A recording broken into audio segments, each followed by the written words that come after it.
नमस्ते,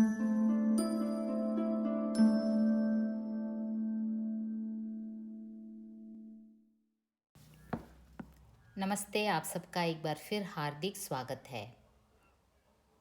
ज्ञानरंजन जी की पिता कहानी का हम आस्वादन कर रहे थे और कहानी के अंत तक आते आते हम पाते हैं कैसे एक एक ऐसे पिता जो काफ़ी स्वाभिमानी हैं, जो अपने अर्जन के भीतर रहकर जीते हैं और बूढ़े होने पर भी पुत्रों के सामने हाथ नहीं पसारते।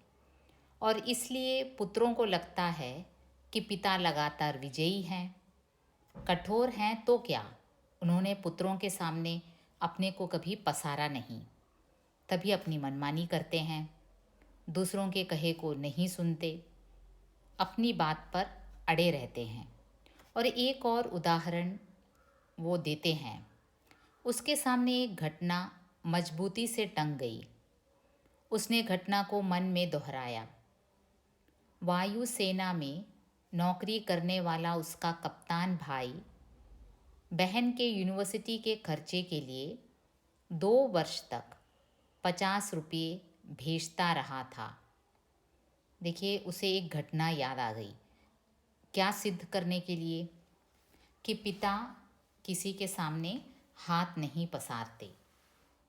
वो क्या है कि उनका एक भाई था जो वायुसेना में, जो एयरफोर्स में नौकरी करता था, कैप्टन था। और उसने क्या किया, अपने बहन के लिए यूनिवर्सिटी के खर्चे के लिए 2 साल तक 50 रुपये भेजते रहे वो। और एक बार अकस्मात कप्तान भाई होली अवकाश मनाने घर आ गया था। पिता ने उसके हाथों में उसके नाम की 1200 रुपयों वाली एक पासबुक थमा दी। अब देखिए, जो पैसे ये कप्तान भाई भेज रहे थे अपनी बहन की पढ़ाई की खर्चे के लिए, पिता ने क्या किया, उसमें से एक भी पैसा ना लिया। क्योंकि पिता मानते थे कि उनकी पुत्री की जो पढ़ाई है उनकी जिम्मेदारी है, और अपने पुत्र के खर्चे से अपनी पुत्री की पढ़ाई वो करवाना नहीं चाहते थे। अब इन पैसों को उन्होंने बैंक में डलवा दिया। और जब कप्तान भाई अकस्मात होली अवकाश में आए तो उनको वो 1200 रुपयों वाली वो पासबुक उन्होंने थमा दी। सबको ये बड़ा आश्चर्यजनक लगा। अरे, सब एकदम हक्का बक्का रह गए। कप्तान भाई को हैरत हुई और हल्की खुशी भी कि एकाएक काफ़ी रुपये मिल गए। अब देखिए, जो कप्तान भाई थे उनको पहले आश्चर्य हुआ, लेकिन फिर अंदर ही अंदर वे खुश भी हुए क्योंकि अचानक इतना सारा पैसा मिल गया। लेकिन इस बात से उसे दुख और पराजय का भान भी हुआ, क्योंकि वो तो पराजित हुआ। वो तो सोच रहा था वो बड़ा काम कर रहा है, अपनी बहन को पढ़ा रहा है। उसने अपने को छोटा महसूस किया। 2 वर्ष तक बहन के लिए उसने जो थोड़ा बहुत किया वह सब एक पल में घटकर नगण्य हो गया। एक भाई के नाते बड़ी इज्जत से वो 2 साल तक अपनी बहन को फीस भेज रहा था, और एक पल में पिता ने उस सब को नगण्य कर दिया। वो पासबुक थमा दी। फिर भी वह अनुभव कर रहा था, कप्तान भाई ज़्यादा सोचते नहीं, खिलाड़ी तबीयत के हैं, यान की तरह चुटकी में धरती छोड़ देते हैं। कितने मस्त हैं कप्तान भाई। अब देखो, हर एक की अलग अलग पर्सनैलिटी होती है। इनकी जो कप्तान भाई थे खिलाड़ी तबीयत के थे, उन्होंने ज़्यादा सीरियसली उसे नहीं लिया। इनफैक्ट वे तो खुश हुए कि अचानक इतना सारा पैसा एक साथ मिल गया। वैसे उनको आश्चर्य और दुख तो हुआ ही होगा कि इतने साल तक, 2 साल तक अपनी बहन के लिए जो वो कर रहा था वो सब मिट्टी में मिल गया। लेकिन वो ज़्यादा सोचते नहीं थे। वो ऐसे थे कि जैसे एरोप्लेन होता है ना, चुटकी में धरती छोड़ देता है, वैसे ही मस्त थे कप्तान भाई। उसे लगा कि पिता एक बुलंद भीमकाय दरवाजे की तरह खड़े हैं, जिससे टकरा टकरा कर हम सब निहायत पिद्दी और दयनीय होते जा रहे हैं। अब देखो कैसे ज्ञानरंजन जी इसे शब्दों के द्वारा खूबसूरती से खड़ा करते हैं। पिता एक बुलंद भीमकाय दरवाजे हैं, एक ऐसा विशाल दरवाज़ा है पिता, जिससे टकरा टकरा कर परिवार के सभी लोग निहायत पिद्दी और दयनीय होते जा रहे हैं। किसी भी हालत में वो बुलंद भीमकाय दरवाज़ा हिलता भी नहीं, डुलता भी नहीं। ऐसे थे पिता। इस घटना को याद करके और पिता के प्रति खिन्न हो जाने पर भी उसने चाहा कि वह खिड़की से पिता को अंदर आकर सो रहने के लिए आग्रहपूर्वक कहे, लेकिन वह ऐसा नहीं कर सका। वह असंतोष और सहानुभूति दोनों के बीच असंतुलित भटकती रही। देखो, वो इतना सब सोचता है उस रात को पिता के बारे में, उसकी यादें। वो सोचता है कि कैसे पिताजी ने उस समय कप्तान भाई का पैसा लौटाया, कैसे एक भाई द्वारा लगाया गया शॉवर का उन्होंने उपयोग नहीं किया, वॉश बेसिन नहीं यूज़ किया, और उसके द्वारा लाए गए कीमती कोट का जो कपड़ा था वो लेने से पहले इनकार किया। तो इस प्रकार कई चीज़ें उसकी मानस पटल पर उभरती है, और उसको लगता है कि वो अंदर उसे क्या लगता है कि वो जाए और पिताजी से कहें कि अंदर आकर सोएं, आग्रहपूर्वक कहें। लेकिन वह ऐसा नहीं कर सका, क्योंकि वो दोनों के बीच पिस रहा था। असंतोष और सहानुभूति, इन दोनों के बीच वो पिस रहा था। न लोकोशेड से उठती इंजनों की शंटिंग ध्वनि, न कंक्रीट के ग्रैंड ट्रंक पर से होकर आती धूमनगंज की ओर इक्के दुक्के लौटते इक्कों के घोड़ों की टापें, न झगड़ते कुत्तों की भौंक भांक। बस कहीं उल्लू एक गति, एक वजन और एक बीभत्सता में बोल रहा है। अब देखो, रात्रि एकदम शांत है, कहीं से भी कोई भी साउंड नहीं है, इंजनों की साउंड नहीं है, और ना ही इक्को घोड़ों की टापों की साउंड है, न ही झगड़ते कुत्तों की साउंड है। बस कहीं उल्लू एक स्वर में एक रस होकर कहीं बोल रहा है। रात्रि में शहर का आभास कुछ पलों के लिए मर सा गया है।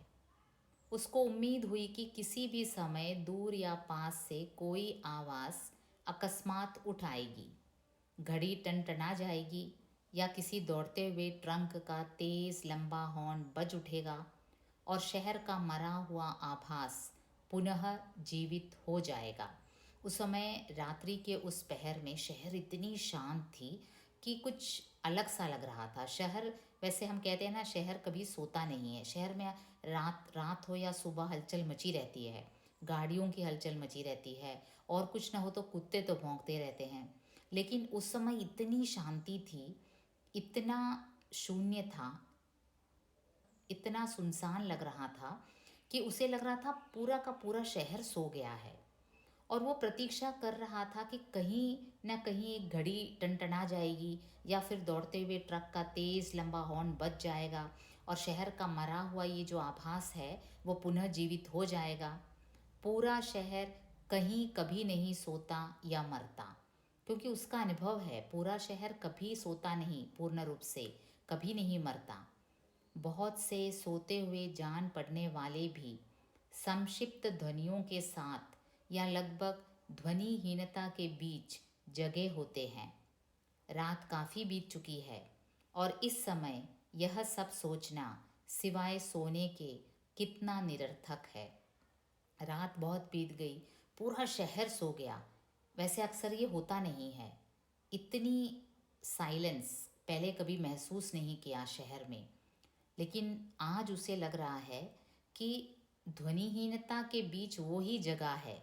रात काफ़ी बीत चुकी है और उसके सिवा सब सो गए हैं, और उसका इस प्रकार जागना निरर्थक है। शायद पिता औंध गए हैं। करवट बदलने से उत्पन्न होने वाली खाट की चरमराहट, आम टटोलते समय सूखी अधसूखी पत्तियों के कुचलने की आवाज़, लाठी की पटक, मकान के फेरे के वक्त की खांस खंकार, कुत्ते बिल्लियों को हड़काना कुछ सुन नहीं पड़ रहा है। अब उसे लगा पिताजी शायद सो गए हैं, क्योंकि करवट बदलने से उत्पन्न होने वाली खाट की जो उनकी चरमराहट है वो नहीं आ रही है। आम टटोलते समय जो सूखी अधसूखी पत्तियों के कुचलने की आवाज़ है वो नहीं आ रही है। उनकी लाठी की पटक नहीं सुनाई दे रही है, और मकान के फेरे वो लगाते हैं चौकीदारों की तरह, तो उस वक्त की जो खास खंकार है वो नहीं सुनाई दे रही है। कुत्ते बिल्लियों को नहीं हड़का रहे हैं, कुछ नहीं सुन पड़ रहा है। तो इस विचार से कि पिता सो गए होंगे, उसे परम शांति मिली और लगा कि अब वह भी सो सकेगा। देखो, ये कहानी कतई पिता विरोधी कहानी नहीं है। ये पुत्र को अब लगता है कि पिताजी सो गए हैं, पिताजी की तरफ से कोई आवाज़ नहीं आ रही है, न करवट बदलने की, न खांसने की, न कुत्ते बिल्लियों को हड़काने की। तब उसे लगता है कि पिताजी सो गए हैं आखिर। अब उसे लगा कि अब उसे भी नींद आएगी। तो ये गर्मी ही नहीं, मौसम की गर्मी ही नहीं, पिताजी के प्रति उसकी जो भावना है, उसके कारण उसे नींद नहीं आ रही थी। अब पिता सो गए हैं, उसे लग रहा है कि पिता सो गए हैं, क्योंकि पिताजी की तरफ से कोई आवाज़ नहीं आ रही है, तो उसे लगा कि अब वो भी सो सकेगा। शीघ्र नींद के लिए उसने टकटकी बांधकर पंखे की तरफ देखना शुरू किया। गर्म हवा के बावजूद दिन भर की व्यर्थ थकान और सोच विचार से पस्त हो जाने की वजह से वह नींद में चित्त हो गया। अब देखिए, वो बहुत थका हुआ था, सोच विचार से भी पस्त था, ब्रेनस्टॉर्मिंग काफ़ी हो गया था और इसकी वजह से वो नींद में चित्त हो गया। थोड़े समय के उपरांत वह एकाएक उचक कर उठ बैठा। उसे ठीक से नींद नहीं आई। अचानक वो उठ बैठा। उसने चारों तरफ कुछ देख पाने के लिए कुछ क्षणों तक गड़े हुए अंधेरे को घूरा। हुआ यह कि उसे शरीर में एकाएक बहुत गर्मी सी लगी थी और अजीब सी सरसराहट हुई। अचानक उसे शरीर में बहुत सी गर्मी सी लगी और कुछ अजीब सी सरमराहट हुई और कुछ अजीब सी सरसराहट हुई। शायद पसीने से भीगी टांग पत्नी के बदन से छू गई थी। मुंह में बुरा सा स्वाद भर आया था। किसी बुरी बीमारी के कारण अक्सर ऐसा हो जाया करता है। देखिए, उसके मुंह में एक बुरा सा स्वाद आया और उसे लगा कि बीमारी के कारण अक्सर ये होता है। अब रात बहुत गुजर गई है, शायद सुबह होने को है। उठकर उसने 2-3 कुल्ले किए और ढेर सारा ठंडा पानी पिया। इतना सब कुछ वह अधनींद में ही करता रहा। उसे बहुत देर बाद थोड़ी सी नींद आई थी, लेकिन अचानक पता नहीं क्या हुआ, इतनी ज़्यादा गर्मी उसे लगी कि वो अचानक उठ बैठा और मुंह से बुरा सा स्वाद आने लगा। तो इसलिए उसने जाकर कुल्ला किया। इतना सब उसने किया, लेकिन वो अधनींद में ही करता रहा। आंगन से पानी पीकर लौटते समय उसने इत्मीनान के लिए खिड़की के बाहर देखा। वैसे उसे लगा था कि पिताजी सो गए हैं, और लेकिन फिर भी थोड़ी श्योरिटी के लिए उसने थोड़ा अपने आप को फिर भी उसने सोचा देख लेते हैं खिड़की से पिताजी सो गए हैं या नहीं। अब तक नींद जो थोड़ी बहुत थी काफूर हो गई। पिता सो नहीं गए हैं अथवा कुछ सोकर पुनः जगे हुए हैं, पता नहीं। अभी भी उन्होंने हे राम तू ही सहारा है कहकर जम्हाई ली है। ऐसा उन्होंने कोई दबकर नहीं किया, रात के लिहाज से काफ़ी शोर उठाते कहा है। शायद उन्हें इत्मीनान है कि घर में सभी लोग निश्चित रूप से सो रहे हैं। अब देखो, उस समय भी पिताजी सोए नहीं हैं। पिताजी कह रहे हैं हे राम। पिताजी क्या कह रहे हैं? हे राम तू ही सहारा है। यूँ कहकर जम्हाई लेते हुए वो करवट लेकर पड़े हैं। तो उसका मतलब है अभी तक ये व्यक्ति सोया नहीं है। पिता ने अपना बिस्तरा गोल मोड़कर खाट के एक सिरे पर कर लिया है और वह सुराही से प्याले में पानी ले लेकर अपनी खटिया की बांध तर कर रहे हैं। अब अचानक वो क्या देखता है, पिताजी अपना बिस्तरा गोल मोड़कर खाट के एक सिरे पर कर लेते हैं और एक सुराही से प्याले में पानी ले लेकर अपनी खटिया की बांध तर कर रहे हैं। जो खटिया होता है ना, वो रस्सी से बंधा हुआ खटिया होता है, उसमें ये क्या कर रहे हैं, पानी डाल रहे हैं। सुराही से खाट तक और खाट से सुराही तक बार बार आते जाते हैं। बहुत बार ऐसा करने पर खाट की बांध तर हुई है। अब उस आधी रात को देखो व्यक्ति क्या कर रहा है, सुराही एक तरफ रखी है, वहाँ जाते हैं, वहाँ से पानी लाते हैं, यहाँ डालते हैं अपने खाट पर, फिर जाते हैं, फिर आते हैं, फिर जाते हैं, फिर आते हैं। इसके बाद उन्होंने पानी पिया और पुनः एक बड़ी आवाज़दार जम्हाई के साथ लिपटे हुए बिस्तरे का सिरहाना बना निखरी खटिया पर लेट गए। अब देखिए फिर पानी पीते हैं और जो उन्होंने बिस्तरा किया था ना, उसे पिल्लो के रूप में यूज़ करके वो उस खाट में ही लेट जाते हैं बिना बिस्तरे के। और उस खाट में क्या होता है, थोड़ी नमी है क्योंकि उन्होंने पानी डाला है, पानी छिड़का है। तड़का होने में पता नहीं कितनी देर थी। थोड़ी देर बाद पंखा ज़मीन पर गिराकर उनका दायां हाथ खटिया की पाटी से झूलने लगा। थोड़ी देर बाद वो जो हाथ से पंखा झेल रहे थे वो नीचे गिर गया, तो उसका मतलब है कि पिताजी अब सोए हैं। अब कितना टाइम हो गया पता नहीं, तड़का होने में कितनी देर है, सुबह होने को है, तब जाके पिताजी सोए हैं। चारों तरफ धूमिल चांदनी फैलने लगी है। सुबह जो दूर है के भ्रम में पश्चिम से पूर्व की ओर कौवे काँव काँव करते उड़े। देखो कौवे सुबह होने से पहले ही कुछ कौवे काँव काँव करते उड़ते हैं। वह खिड़की से हटकर बिस्तरे पर आया। अंदर हवा वैसे ही लू की तरह गर्म है। दूसरे कमरे स्तब्ध हैं। पता नहीं बाहर कैसी उमस और बेचैनी होगी।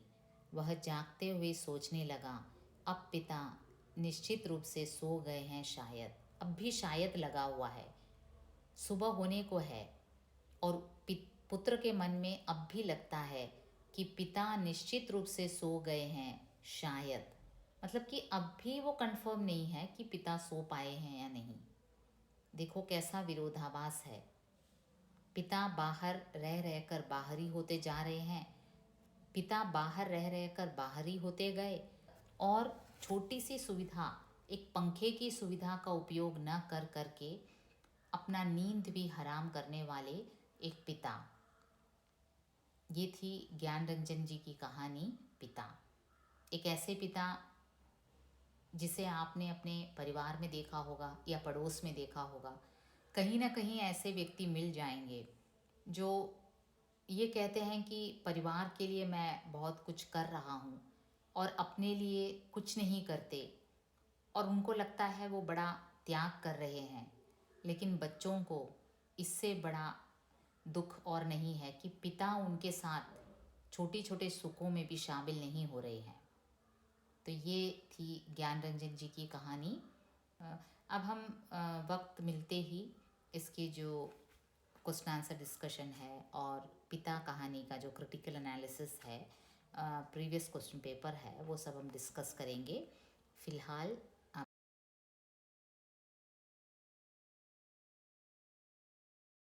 ഒരു ജനറേഷൻ മറ്റൊരു ജനറേഷനെ മനസ്സിലാക്കാത്ത ഒരു അവസ്ഥ, രണ്ടും മറുവശത്തും അങ്ങനെ തന്നെയാണ്. പരസ്പരം മനസ്സിലാക്കാത്ത ഒരു സിറ്റുവേഷൻ, ഇത് പല കുടുംബങ്ങളിലും നമ്മൾ കാണുന്നതാണ്. അച്ഛനും മകനും തമ്മിൽ ഒന്നുമില്ലെങ്കിലും ഒരു കമ്മ്യൂണിക്കേഷൻ ഗ്യാപ്പ് പ്രത്യേകിച്ചൊന്നുമില്ല, പക്ഷെ തുറന്നു പറയുന്ന ഒരു മടി, എന്തോ ഒരു ഈഗോ തടഞ്ഞു വെച്ചിരിക്കുന്നു. അപ്പോൾ ഈ അച്ഛൻ്റെ സ്വഭാവത്തെപ്പറ്റി പറഞ്ഞു, ഒരിക്കലും മക്കളുടെ മുമ്പിൽ കൈ നീട്ടാറില്ല, വളരെ അഭിമാനിയായിരുന്നു.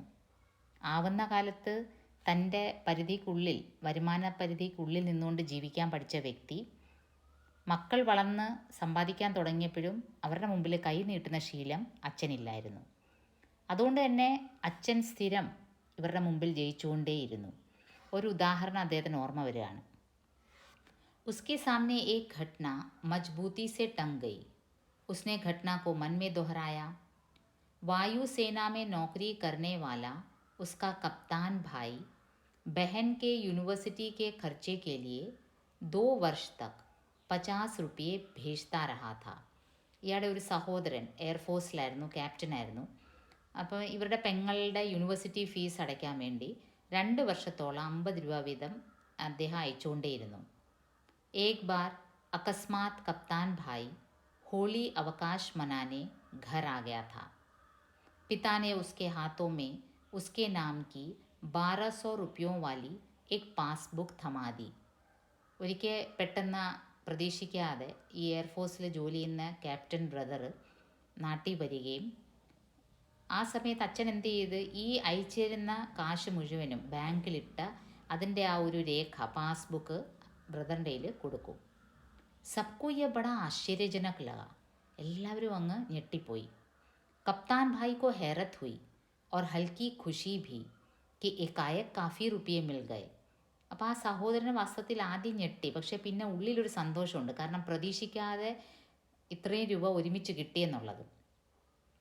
ഉസ്നെ അപ്നേക്കോ ഛോട്ടാ മെഹസൂസ് കിയ. അപ്പം അദ്ദേഹം ഇത്രയും നാളും പെങ്ങളെ പഠിപ്പിക്കാൻ വേണ്ടി അയച്ച കാശ് വലിയ എന്തോ സംഭവം ചെയ്ത പോലെ അദ്ദേഹം ചെയ്തിട്ട്, പക്ഷേ ഇപ്പം അതെല്ലാം ശൂന്യമായി, ഒരു വിലയില്ലാതായി. 2 वर्ष तक बहन के लिए उसने जो थोड़ा बहुत किया वह सब एक पल में घटकर नगण्य हो गया. 2 വർഷം വരെ പെങ്ങക്ക് എന്ന് വിചാരിച്ച് അദ്ദേഹം ചെയ്തത് ഒരു നിമിഷം കൊണ്ട് അച്ഛൻ ഈ ഒരു പാസ്ബുക്ക് കാണിച്ചതോടെ ഇല്ലാതായി. फिर भी वह अनुभव कर रहा था, कप्तान भाई ज़्यादा सोचते नहीं, खिलाड़ी तबीयत के हैं, यान की तरह चुटकी में धरती छोड़ देते हैं, കിത്തനെ മസ്ത് ഹേ കപ്താൻ ഭായി. ഒരിക്കലും ഈ സഹോദരൻ ഒരു പ്രത്യേക സ്വഭാവമാണ്. ക്യാപ്റ്റൻ ആയിരുന്നു. എയ്റോപ്ലെയിൻ ഭൂമിയിൽ നിന്ന് ഒരു നിമിഷത്തിനകം പറന്ന് മോളിൽ പോകുന്ന പോലെയാണ് അദ്ദേഹത്തിൻ്റെ മനസ്സ്. അദ്ദേഹം ഇത് മനസ്സിൽ വെക്കാറില്ല. അതുകൊണ്ട് അദ്ദേഹത്തിന് വലുതായിട്ട് ഫീൽ ചെയ്ത് കാണില്ല. പക്ഷേ അത് കണ്ടു നിന്ന് നമുക്കെല്ലാം വളരെ ഇതുവരെ ഓർമ്മയുണ്ട്. ഉസേ ലഗ कि पिता एक बुलंद भीमकाय दरवाजे की तरह खड़े हैं, जिससे टकरा टकरा कर हम सब निहायत पिद्दी और दयनीय होते जा रहे हैं. അയാൾക്ക് തോന്നി ഈ അച്ഛൻ എന്ന് പറഞ്ഞാൽ ഒരു വിശാലമായ വളരെ സ്ട്രോങ് ആയിട്ടുള്ളൊരു കതക് പോലാണ്. എത്ര വന്ന് നമ്മൾ കുടുംബത്തിലുള്ള എല്ലാവരും ആ കതകിനെ തട്ടി തട്ടി മുട്ടിയാലും ഒരു കുലുക്കവും ഇല്ലാത്ത ഒരു ബുലന്ത്, വളരെ സ്ട്രോങ്, ഒരു ഭീമകായ ദർവാസ, അതാണ് അച്ഛൻ. അവരുടെ മുമ്പിൽ ബാക്കി കുടുംബാംഗങ്ങളെല്ലാം നിഹായത് പിദ്ദി, വളരെ നഗണ്യം, വളരെ തോൽവി സമ്മതിക്കുന്നവർ, ദയനീയ होते जा रहे हैं. इस घटना को याद करके और पिता के प्रति खिन्न हो जाने पर भी उसने चाहा कि वह खिड़की से पिता को अंदर आकर सो रहने के लिए आग्रहपूर्वक कहे, लेकिन वह ऐसा नहीं कर सका. वह असंतोष और सहानुभूति दोनों के बीच असंतुलित भटकती रही. ഇത്രയൊക്കെ ആയിരുന്നു അച്ഛനെക്കുറിച്ചുള്ള ഈ വക ഓർമ്മകളൊക്കെ തികട്ടി വന്നെങ്കിലും അദ്ദേഹത്തിന് ആഗ്രഹം ഉണ്ടായിരുന്നു വെളിയിൽ കിടക്കുന്ന അച്ഛനെ വന്ന് വിളിച്ച് ക്ഷണിച്ച് അകത്ത് കിടത്താൻ. പക്ഷേ അയാൾക്ക് പറ്റിയില്ല. കാരണം എന്താണ്? അസന്തോഷ് ഓർ ഒരു വശത്ത് അച്ഛനോടുള്ള ഒരു സഹാനുഭൂതി, ഒരു വശത്ത് ഒരു അതൃപ്തി, ഇത് രണ്ടിൻ്റെ ഇടയ്ക്ക് കിടന്ന് അലയുകയായിരുന്നു അയാൾ. न लोकोशेड से उठती इंजनों की शंटिंग ध्वनि, न कंक्रीट की ग्रैंड ट्रंक पर से होकर आती धूमनगंज की और इक्के दुक्के लौटते इक्कों के घोड़ों की टापें, न झगड़ते कुत्तों की भौंक भांक. ഒരു സൗണ്ടും ഇല്ല കേട്ടോ. സാധാരണ എന്തെങ്കിലും ഒരു ലോക്കോ ഷെഡിൽ ഒരു എൻജിൻ ഷണ്ടിങ്ങിൻ്റെ സൗണ്ട് കേൾക്കാം, അല്ലെങ്കിൽ പട്ടികളുടെ സൗണ്ടെങ്കിലും കേൾക്കാം, കുതിരകളുടെ കാൽ ഒച്ച കേൾക്കാം. ടൗൺ അല്ലേ, പലതും അങ്ങോട്ടും ഇങ്ങോട്ടും പാതിരാത്രിക്കും സൗണ്ട് കേൾക്കാം. പക്ഷെ അന്ന് ആ സമയത്ത് വളരെ സൈലൻസ്. ബസ് കഹി ഉള്ളു ഏക് ഗതി ഏക് വസൻ ഓർ ഏക് വീബസാമേ ബോൾ രഹാ ഹെ. എവിടോ ഒരു ഔള്, ഒരു മൂങ്ങാട്, ഒരേ സ്വരത്തിലുള്ളൊരു മൂങ്ങൽ മാത്രമേ കേൾക്കാനുള്ളൂ. रात्रि में शहर का आभास कुछ पलों के लिए मर सा गया है. उसको उम्मीद हुई कि किसी भी समय दूर या पास से कोई आवाज़ अकस्मात उठ आएगी, घड़ी टनटना जाएगी, या किसी दौड़ते हुए ट्रक का तेज़ लंबा हॉर्न बज उठेगा और शहर का मरा हुआ आभास पुनः जीवित हो जाएगा. ഇത്രയും സൈലൻസ് അയാൾ ഒരിക്കലും ടൗണിൽ അനുഭവപ്പെട്ടിട്ടില്ല രാത്രി കാലങ്ങളിൽ. കാരണം പറയപ്പെടുന്നത് സിറ്റിയും ടൗണും ഒന്നും ഒരിക്കലും ഉറങ്ങാറില്ലെന്നായി. എന്തെങ്കിലും ഒരു വണ്ടിയുടെ സൗണ്ടോ എന്തെങ്കിലും കാണും. ഉസേ ഉമ്മീദ് ഹുയി, അയാൾ പ്രതീക്ഷിച്ചു എന്തെങ്കിലും ഒരു പെട്ടെന്നൊരു സൗണ്ട് വരും, എക് ട്രക്ക് കാ ലംബ ഹോൺ, എന്തെങ്കിലും വരും. പക്ഷേ ഷെഹർ പൂരാ സോയാ ഹുവാ ഥാ ഓർ മറാ ഹുവാ ആവാസ് പുനഃ ജീവിത് ഹോ ജായേഗ. അയാൾ പ്രതീക്ഷിച്ചു ഇപ്പം ചത്ത് കിടക്കുന്ന ഈ ഒരു ടൗൺ താമസിയാതെ ഒരു വലിയ സൗണ്ട് കൊണ്ട് ചാടി എണ്ണീക്കും എന്ന് വിചാരിച്ചു. പക്ഷേ ഒരനക്കവും ഇല്ല. പൂരാ ഷെഹർ കഹീ കഭി നഹീ സോത്താ യാ മർത്താ. ഈ ടൗൺ പൂർണ്ണമായിട്ട് ഒരിക്കലും ഉറങ്ങുകയോ ചാവുകയോ ചെയ്യില്ല. പക്ഷെ ഇന്ന് അവിടെ സംഭവിച്ചിരിക്കുന്നു. ബഹുത് സെ സോത്തെ ഹുए जान पड़ने वाले भी संक्षिप्त ध्वनियों के साथ या लगभग ध्वनिहीनता के बीच जगे होते हैं. रात काफ़ी बीत चुकी है और इस समय यह सब सोचना सिवाय सोने के कितना निरर्थक है. ഈ സമയത്ത് ഇതെല്ലാം ആലോചിക്കുന്നത് സത്യം പറഞ്ഞാൽ അയാൾക്ക് വേസ്റ്റാണെന്ന് തോന്നും. പക്ഷേ എന്നാലും ഈ ഇത്രയും ശാന്തമായ ഒരു അന്തരീക്ഷത്തിൽ പോലും അയാൾക്ക് ഉറങ്ങാൻ പറ്റുന്നില്ല. ഷായദ് പിതാ ഓന്ത് ഗए हैं. करवट बदलने से उत्पन्न होने वाली खाट की चरमराहट, आम टटोलते समय सूखी अधसूखी पत्तियों के कुचलने की आवाज़, लाठी की पटक, मकान के फेरे के वक्त की खास खंकार, कुत्ते बिल्लियों को हड़काना कुछ सुन नहीं पड़ रहा है. അപ്പോൾ അയാൾക്ക് തോന്നി അച്ഛൻ ഉറങ്ങിയെന്ന് തോന്നുന്നു. കാരണം എന്താണ്, അച്ഛൻ തിരിഞ്ഞ് മറിഞ്ഞും കിടക്കുന്ന കട്ടിലിൻ്റെ ആ സൗണ്ടില്ല. ആം ടട്ടോളത്തെ സമയം മാങ്ങ തിരഞ്ഞു പോകുന്ന ആ കരിയിലേക്ക് ചവിട്ടുമ്പോഴുള്ള സൗണ്ടില്ല. എന്തിനധികം പറയുന്ന ഈ മക്കാൻ കെ ഫേരെ കെ വക്ത്, വീടിന് ചുറ്റും ചൗക്കിദാർ നടക്കുന്ന പോലെ നടക്കുമല്ലോ, ആ സൗണ്ടില്ല. ചുമയ്ക്കുന്ന സൗണ്ടില്ല. പട്ടിയോ പൂച്ചയോ ഓടിക്കുന്ന സൗണ്ടില്ല. അച്ഛൻ്റെ ഭാഗത്തൊന്നും ഒരു സൗണ്ടും ഇല്ല. इस विचार से कि पिता सो गए होंगे उसे परम शांति मिली और लगा कि अब वह भी सो सकेगा. നോക്കൂ, ഇയാളുടെ ഉറക്കം വരായതിൻ്റെ ഒരു കാരണം ഈ അന്തരീക്ഷത്തിൻ്റെ ചൂട് മാത്രമല്ല, അദ്ദേഹത്തിന് മനസ്സിൽ അച്ഛനെക്കുറിച്ചുള്ള ചിന്തകളും കൂടിയായിരുന്നു. അപ്പോൾ ഇപ്പം അച്ഛൻ്റെ ഭാഗത്തു നിന്ന് വളരെ സൈലൻസ് അനുഭവപ്പെട്ടപ്പോൾ അദ്ദേഹത്തിന് തോന്നി അച്ഛൻ ഫൈനലി ഉറക്കമായെന്ന്. അങ്ങനെയെങ്കിൽ ഇനി എനിക്ക് ഉറങ്ങാൻ പറ്റും. അപ്പോൾ അച്ഛൻ വെളിയിൽ ഫാനില്ലാതെ കിടക്കുന്ന ആ ഒരു അച്ഛൻ്റെ ആ ഒരു സിറ്റുവേഷനാണ് ഈ മകനെ ഇത്രയധികം ടെൻഷനാക്കിയത്. शीघ्र नींद के लिए उसने टकटकी बांध कर पंखे की तरफ देखना शुरू किया. गर्म हवा के बावजूद दिन भर की व्यर्थ थकान और सोच विचार से पस्त हो जाने की वजह से वह नींद में चित्त हो गया. അപ്പോൾ അത് അയാൾ ഫാൻ നോക്കി ഇങ്ങനെ കിടന്നു, എങ്ങനെയും ഉറക്കം വരണം. ചൂട് കാറ്റാണ് ഫാനിലും അടിക്കുന്നത്. ലേക്കിൻ വോ സോച്ച് വിചാർ സെ പസ്ത് ഥാ. ബ്രെയിൻ സ്റ്റോമിങ് നടത്തി ഒരുപാട്. കാരണം ചിന്തിച്ച് അച്ഛനെ പറ്റി തന്നെ ചിന്തിച്ച് അയാൾക്ക് ക്ഷീണം വന്നു. അത് മാത്രമല്ല ദിൻ ഭർ കി थकान, ടയേർഡായിരുന്നു. അങ്ങനെ അയാൾ ഉറങ്ങി. थोड़े समय के उपरांत वह एकाएक उचक कर उठ बैठा. उसने चारों तरफ कुछ देख पाने के लिए कुछ क्षणों तक गढ़े हुए अंधेरे को घूरा. അല്പസമയത്തിന് ശേഷം അയാൾക്ക് പെട്ടെന്ന് ഉറക്കം എണ്ണീറ്റ് 4 വശവും നോക്കി. വളരെ അന്ധകാരമാണ്. हुआ यह कि उसे शरीर में एकाएक बहुत गर्मी सी लगी थी और अजीब सी सरसराहट हुई. ഒന്ന് ഉറക്കം പിടിച്ച് വന്നതാണ്.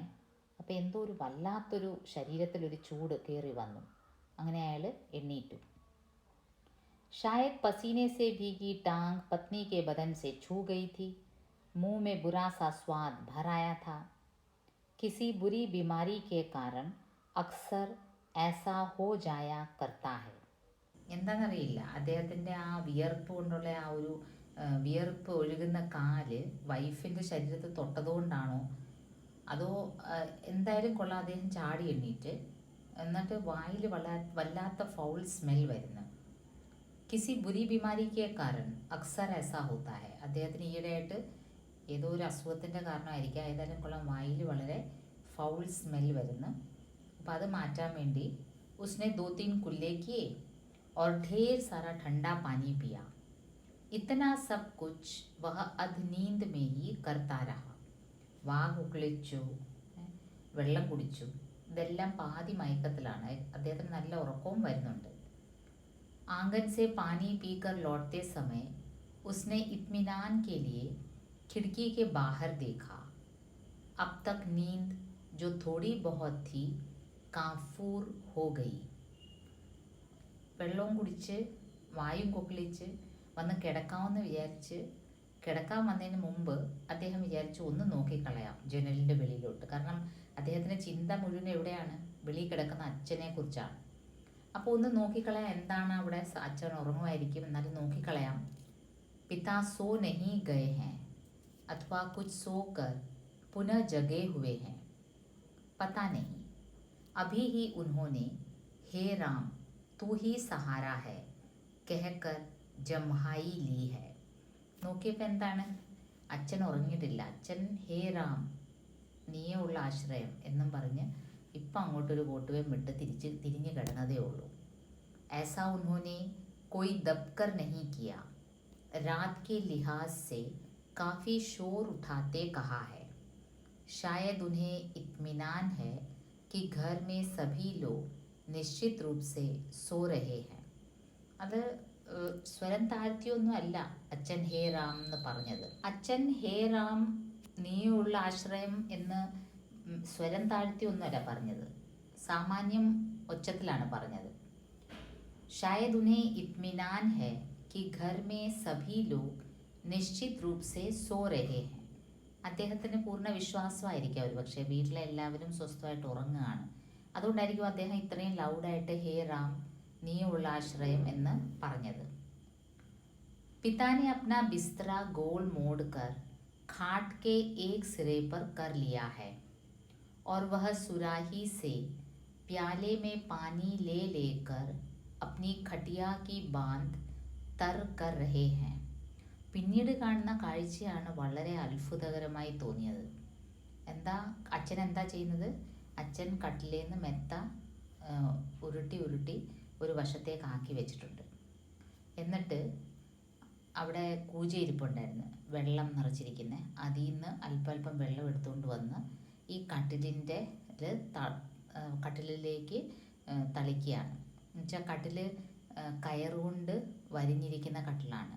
അതിലെ മെത്ത അങ്ങ് മാറ്റി മെത്ത ചുരുട്ടി ഒരു വശത്തോട്ടാക്കിയിട്ട് ആ കയറിലേക്ക് ഇദ്ദേഹം വെള്ളം തളിക്കുകയാണ്.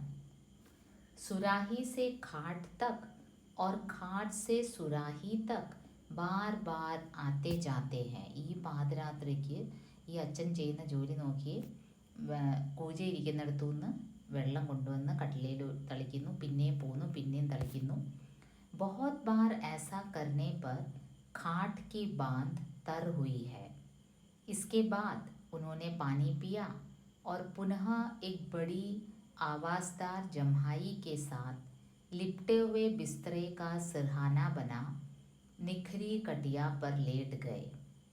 പിന്നീട് അല്പം വെള്ളവും കുടിച്ച് വലിയൊരു കൂട്ടുവായും ഇട്ട് അദ്ദേഹം ആ പായില്ലാത്ത ആ കട്ടിലയിൽ, എന്ന് വെച്ചാൽ ആ കയർ കൊണ്ട് വരിഞ്ഞിരിക്കുന്ന കട്ടിൽ നനഞ്ഞിരിക്കുകയാണിപ്പം. അദ്ദേഹം അതിൽ വെള്ളം തളിച്ചിരിക്കുകയാണ്, അതിലേക്ക് അങ്ങ് കിടക്കും. അപ്പോൾ ആ ചുരുട്ടി വെച്ചിരിക്കുന്ന മെത്ത തലേണയായിട്ട് ഉപയോഗിച്ച് അദ്ദേഹം അവിടെ കിടക്കും. तड़का होने में पता नहीं कितनी देर थी. थोड़ी देर बाद पंखा ज़मीन पर गिराकर उनका दायां हाथ खटिया की पाटी से झूलने लगा. ഓൾമോസ്റ്റ് നേരം വെളുക്കാറായിരുന്നു.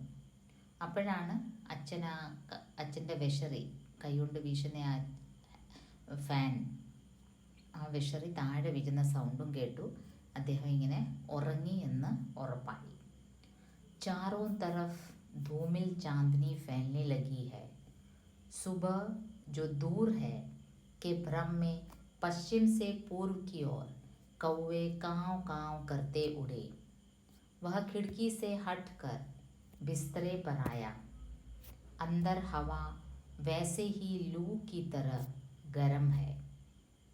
दूसरे कमरे स्तब्ध हैं. पता नहीं बाहर कैसी उमस और बेचैनी होगी. वह जागते हुए सोचने लगा, अब पिता निश्चित रूप से सो गए हैं शायद. നോക്കിയേ, പകലാവാറായി. ചില കാക്കകളൊക്കെ അതിരാവിലെ ചിലയ്ക്കാനും തുടങ്ങി. എന്നുവെച്ചാൽ ഓൾമോസ്റ്റ് മോർണിംഗ് ആയി. അപ്പോഴാണ് ഇദ്ദേഹം ആലോചിക്കുന്നത്, അച്ഛൻ തീർച്ചയായിട്ടും ഉറങ്ങിക്കാണും. ലാസ്റ്റിൽ എന്നിട്ടും ഉറപ്പില്ല, ഷായദ്, അതാണ് ആ ലാസ്റ്റ് സെൻറ്റൻസ് ആ സ്റ്റോറിയുടെ ലാസ്റ്റ് സെൻറ്റൻസ് നോക്കിയേ, വह जागते हुए सोचने लगा अब पिता निश्चित रूप से सो गए हैं शायद. അപ്പോഴും ഉറപ്പില്ല. അപ്പോൾ ഒരു രാത്രി മുഴുവനും ഈ ഒരു വാശി പിടിക്കാതെ അകത്ത് വന്ന് ഫാൻ്റെ കീഴിൽ കിടന്നിരുന്നെങ്കിൽ ഈ പ്രശ്നമില്ല. പക്ഷെ ഈ വ്യക്തി രാത്രിയിൽ മുഴുവനും ഉണർന്നിരുന്ന് കൈകൊണ്ട് വീശി വീശി, അതുപോലെ അവസാനം നോക്കി വെള്ളം തളിച്ച്, മെത്ത മാറ്റിയിട്ട് വെള്ളം തളിച്ച് ആ കട്ടിലയിൽ, മെത്തയില്ലാത്ത കട്ടിലയിൽ കിടക്കുന്ന ഒരു അച്ഛൻ. അതാണ് ഈ ഗ്യാൻ രഞ്ജൻ്റെ പിതാ കഹാനി. ഇതൊരിക്കലും ഒരു അച്ഛനെ പ്രതികൂട്ടിൽ നിർത്തുന്ന ഒരു സ്റ്റോറിയല്ല. ഇതൊരു സൈക്കോളജിക്കൽ ഇഷ്യൂ ആണ്. ചില പേരൻസിനുള്ള ഒരു ഇഷ്യൂ ആണ്. കുട്ടികളുടെ മുമ്പിൽ കൈ നീട്ടുന്നത് എന്തോ വലിയ മഹാ അപരാധമാണ്. അവരതോടെ അങ്ങ് അവരുടെ ആ ഒരു സെൽഫ് റെസ്പെക്റ്റ് അങ്ങ് ഇല്ലാതാവുന്നു എന്ന തോന്നലുള്ള ചില ആൾക്കാരുണ്ട് നമ്മുടെ സമൂഹത്തിൽ. കുട്ടികൾ മേടിച്ചുകൊണ്ട് വരുന്നത് സന്തോഷത്തോടെ സ്വീകരിക്കുന്നില്ല, അതിനോടൊരു വിമുഖത കാണിക്കുന്നു. ഈവൻ ചെറിയ ചെറിയ ഐറ്റംസ്, ഇപ്പോൾ ബേക്കറി ഐറ്റംസ് ആയാലും ഫ്രൂട്ട്സ് ആയാലും വളരെ ആവേശത്തോടെ അവർ മേടിച്ചുകൊണ്ട് വരുമ്പം അതിനോടൊരു വിരക്തി കാണിക്കുന്നു, അതിൽ ആനന്ദം കണ്ടെത്തുന്നു. ഇത് തന്നെ കണ്ടില്ലേ, രാത്രി മുഴുവനും ഉറങ്ങാൻ പറ്റുന്നില്ല ഒരു വ്യക്തിക്ക്. ഏറ്റവും അത്യാവശ്യം വേണ്ട ഒരു സാധനമാണല്ലോ സമാധാനമായിട്ട് ഉറങ്ങാൻ പറ്റുക എന്നുള്ളത്. അതുപോലും ഇദ്ദേഹത്തിന് പറ്റുന്നില്ല. എന്നാലും അതൊരു ഇഷ്യൂ അല്ല അദ്ദേഹത്തിന്. എന്നാലും കുട്ടികളുടെ ഒപ്പം ജീവിത സാഹചര്യങ്ങൾ അനുസരിച്ച് മാറാൻ അദ്ദേഹം തയ്യാറാവുന്നില്ല.